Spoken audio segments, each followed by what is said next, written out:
o psicólogo ele tem que fazer terapia? Não é que tem, né? Mas ele deveria. Mas não tem nada Tipo uma regra. Isso. Não tem uma regra. Porque o psicólogo também fazia. Acho que ele sobrecarrega tanto que tem que descarregar também.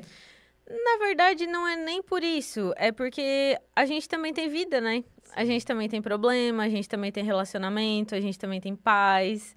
E os mesmos problemas que os nossos pacientes têm, às vezes a gente vai ter. Então, a gente tem que estar sempre se analisando, porque acontece algo muito comum, que é assim, às vezes chega um paciente com uma história muito parecida com a minha. Pode ocorrer de eu acabar interferindo de uma maneira errada nesse processo, porque aquilo me toca, porque aquilo me atravessa também, porque eu já senti aquilo. Então, se eu não tô na terapia, se eu não tô na minha análise, eu posso acabar distorcendo algo ali no tratamento e prejudicar o meu paciente, sabe? Entendi. Legal. Legal saber disso. E então, voltando lá para Tia Noeli, que não teve muito na época, né? Hoje, com certeza. Aí, depois disso, começou a estudar psicoterapia. Psicologia. Na verdade, assim, na época, eles não reagiram muito bem, mas algum tempo depois, eles começaram a perceber, tá, ela gosta mesmo disso, sabe? E aí, eles começaram a aceitar, incentivar, apoiar, né? Mas no começo foi um pouquinho tenso, sim. O que tu perguntou? Não sei. Eu já esqueci. Então, tem um breve... agora um parênteses que eu vou abrir, que é, eu tenho TDAH, né? Então, às vezes, acontece esses lapsos assim que tu perguntou. Não sei, já esqueci. Tá bom. Eu também tenho, então. Então, mas, tentando resgatar o que eu acho que tu me perguntou, fui fazer psicologia. Tá, sim. Isso. Lembrei. Isso. Tá? Fui fazer psicologia.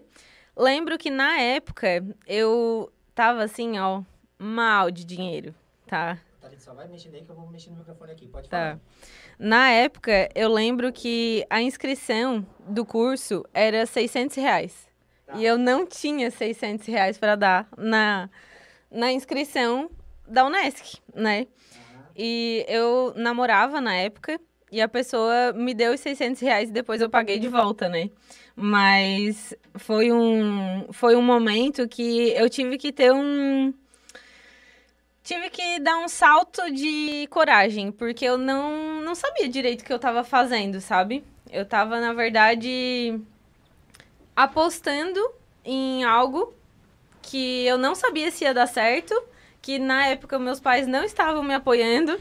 E eu disse, cara, eu tenho uma intuição e eu vou seguir, eu vou atrás disso. Contra tudo e contra todos, eu vou. Eu vou, né? É claro que se tu perguntar pros meus pais hoje, eles vão dizer, nunca, jamais que a gente reagiu mal. A gente sempre apoiou. Tá ali, tá bom, Bela, falou de bobiça isso. Mas, enfim, comecei a psico, né? Que, na verdade, não é psicoterapia. É o curso de psicologia bacharelado, né? E ele dura em torno de 5 anos. E fiz lá na Unesc, em Criciúma, daí. Mas a mesma dinâmica. Busão, indo e voltando todos os dias. Mas mesmo assim é mais perto, né, Thalita? Que Tubarão, já fui pra lá. Fiquei em 2007... Eu fiz 2 anos e meio de engenharia química lá. Também passei por esse processo, assim, viver o sonho de outra pessoa. Que na época eu fui no sonho do meu irmão, que ele queria ser engenheiro químico. Que faz engenheiro químico? Não, é legal, uma profissão legal também. Só que depois de fazer 2 anos e meio, eu vi que não era pra mim. E a região que eu morava, que a gente mora, não tem tantas indústrias que precisam de um engenheiro químico. Então assim, eu vou ter que sair daqui. Eu vou ter que morar longe pra caramba. Pra trabalhar, assim, eu nunca fui um cara de morar longe da família, sabe?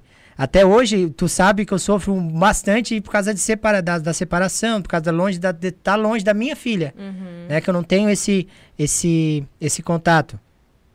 Aí, mas enfim, Tubarão é muito distante. Né? 1 ano e meio. Um ano e meio, 1 hora e meia.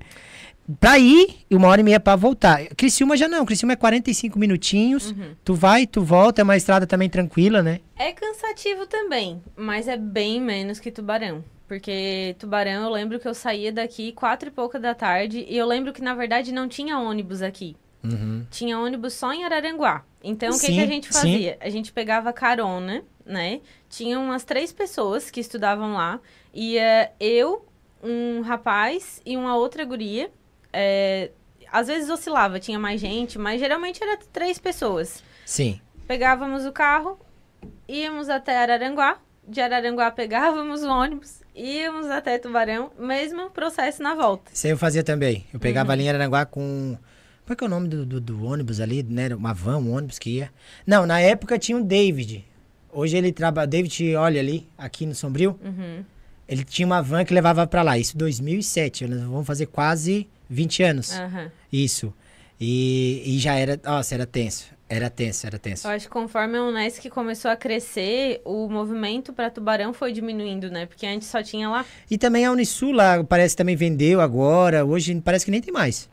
É diferente. Tá bem diferente. Hoje tá bem diferente lá. Esse negócio aí da faculdade lá em Tubarão, né? Que era a Unisul ali. Hoje parece que não é mais Unisul, tá? Hoje, se eu não me engano, não é mais Unisul. É mesmo, não sabia. Ele tá lá na estrutura toda da Unisul, porque tu pegava lá no pedagógico, né? Tu estudava lá no pedagógico, né? Tem a estrutura toda ali de pedagógico, DEON. É enorme, né? Que é enorme a faculdade ali, é muito bonita, né? Mas parece que hoje não é mais. Não tenho absoluta certeza, mas parece que hoje não é mais. Interessante, não sabia. Quantos anos se formou? Ai, deixa eu pensar. Eu vou fazer... 18 que iniciasse? Não, eu iniciei estética, né? Isso daí foi um processo porque eu saí do ensino médio e eu fiquei 1 ano parada, né? Pensando o que eu iria fazer. Aí eu entrei na estética. Fiquei ali uns 6 meses fazendo estética, depois parei por 2 anos por conta da minha doença. E aí fiquei nesse processo de faz exame, tenta descobrir, tenta um tratamento aqui, tentativa e erro, sabe? E aí nesse processo eu também fiquei muito depressiva. Eu fiquei muito deprimida nessa época, porque era terrível, assim, eu dormia e acordava com dor, sabe? Era difícil de subir escada, era difícil de fazer exercício. De tanto tu ficar em pé, por que te dava essa dor insuportável? Cara, então, hoje eu acredito que eu manifestei essa doença como uma psicossomatização. Vou explicar. Melhor. A gente tem... O ser humano, no geral, né? Tem uma tendência a somatizar, que é o quê? A gente vai engolindo as nossas emoções, a gente vai engolindo aquilo que não nos faz bem, aquilo que a gente não concorda. E isso se manifesta no nosso corpo através de dores, doenças, tá? Então, assim, não quer dizer que essa doença foi criada por uma emoção que eu reprimi. Quer dizer que eu tinha uma predisposição genética, né? Provavelmente no meu DNA, por conta dos meus familiares, que também já tem um histórico. Nenhum tem artrite, né? Ninguém manifestou essa doença na minha família. Mas, enfim, tem outras. E provavelmente eu já tinha uma predisposição genética para desenvolver isso. Sim. Só que a partir de alguns traumas muito grandes que eu sofri lá naquela época, que um deles foi ter todo esse processo de ir para outra cidade, de estar num curso que eu não queria, mas Estrada. Eu também sofri um acidente na época, sabe? Um capotamento de carro. Nossa! Cara, foi um caos a minha vida nessa época. Foi um caos. Eu sofri um capotamento, tipo assim, normal.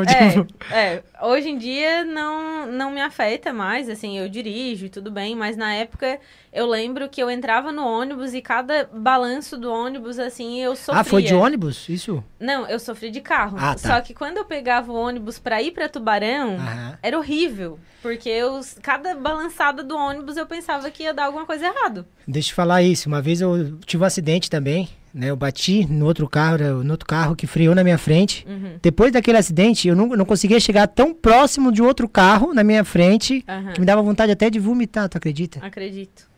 Nosso corpo, ele reage imediatamente às nossas emoções. E é por isso que eu te falo, né? Hoje em dia, depois de muita terapia, eu entendi que a artrite, ela se manifestou, né? Ela era uma predisposição genética que se manifestou por conta dos traumas que eu sofri nessa época. Porque eu meio que me expus ao meu máximo, à minha máxima capacidade de ser forte, sabe? Então, eu tenho que conseguir, eu tenho que continuar, eu tenho que ir em frente, eu não posso parar. E aí, o meu corpo disse assim, vai parar sim, querida. De um jeito ou de outro. Você não manda. E aí, veio a artrite e me parou, né? Depois eu fiquei uns 2 anos parada, deprimida, fui pra terapia e daí todo esse processo. E aí eu comecei em 2016, lá na Unesc, né, a psicologia, e me formei em 2021. 2021. É.